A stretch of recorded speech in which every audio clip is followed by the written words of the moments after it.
Alright.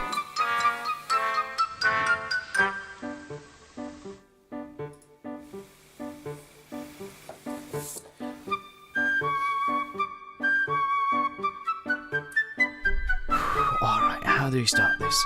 Well, fuck it. What's up, boys? Welcome!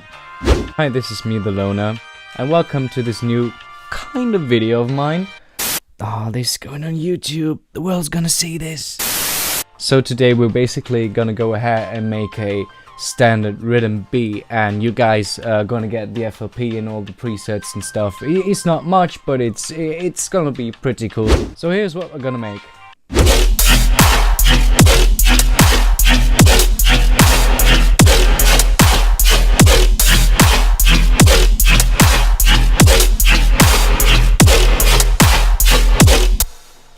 So now we're gonna step behind the secrets and we're basically going to unveil the mystery of Dubstep.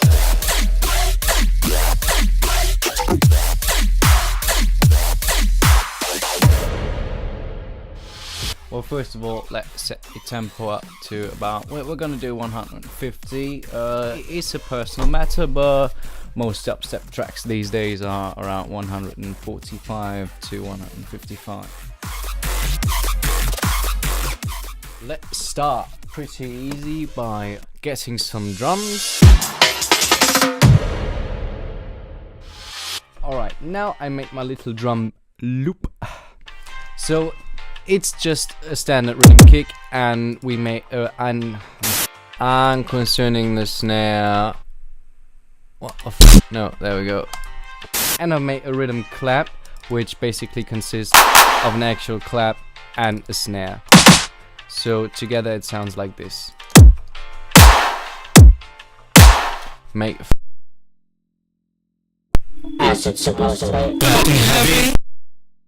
Dubstep Evolution.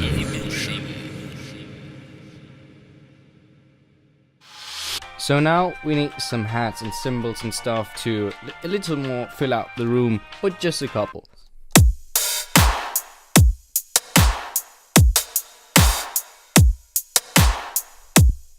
Alright, now I'm going to sidechain everything. I usually sidechain the hi-hats and stuff too. It's not everybody's thing, but I think it gives a little more punch to the whole mix.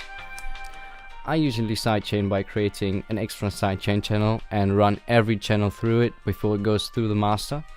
And for the sidechain effect, I just use an OTT and automate the gain.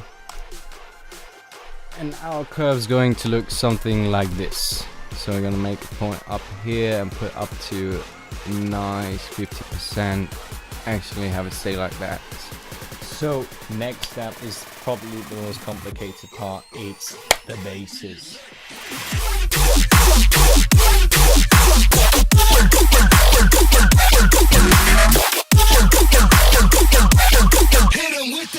Alright, concerning sound design, there is basically no golden rule. There is basically no way I can tell you how to nail a perfect, cool, really nice moving bass, but I can give you one tip, and it's just automation, modulation and compression. Lots of compression. You can turn every little sound into a lot brighter sound by just putting an OTT up and turn the depth up a little. That for me it's always also kind of a lucky shot. So we're gonna start making our bass now. Alright, for that we're gonna pretty quick just do a new sample. And now we're gonna go ahead and open Serum.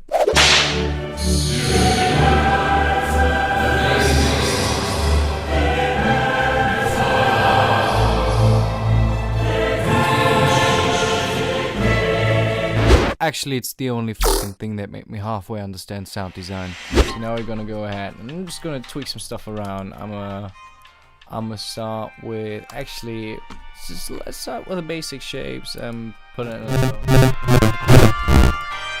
Alright, turn on oscillator, turn the volume all the way down.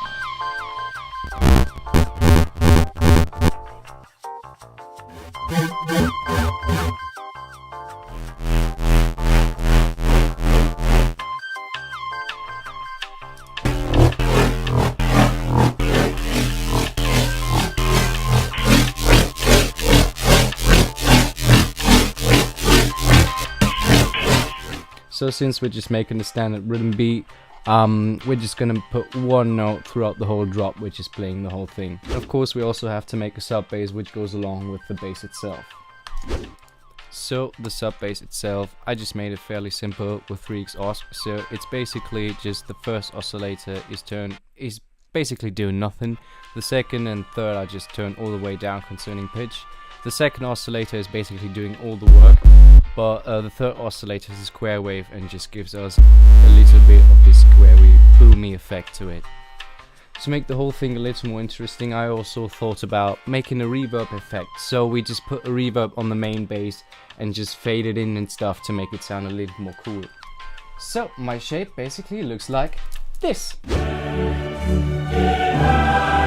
Now it sounds like this.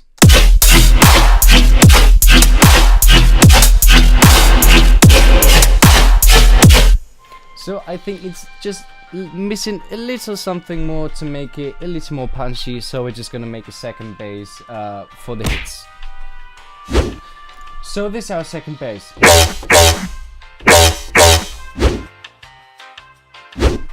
And I just put it in every hit. So now it all goes together like this.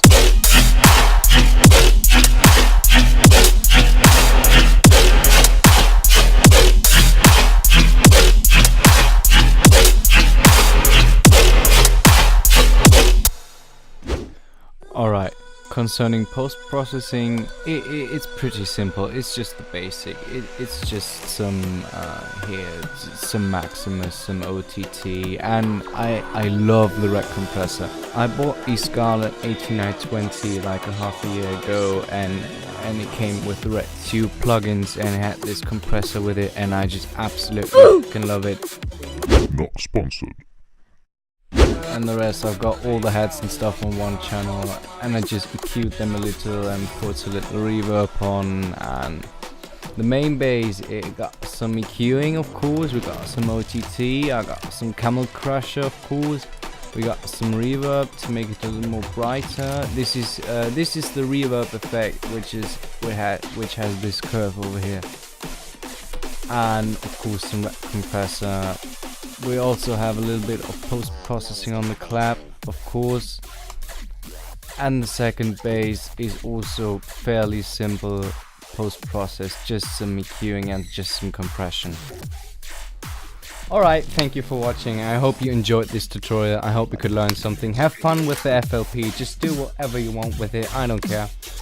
If you like what you heard and saw, go ahead and check out my music and leave a like and maybe subscribe if you liked it. And if you didn't like it, there's a button for that too, go ahead. Other than that, I know it's not much on my YouTube and my SoundCloud yet, but there will be stuff coming during the next weeks. Thank you very much for watching.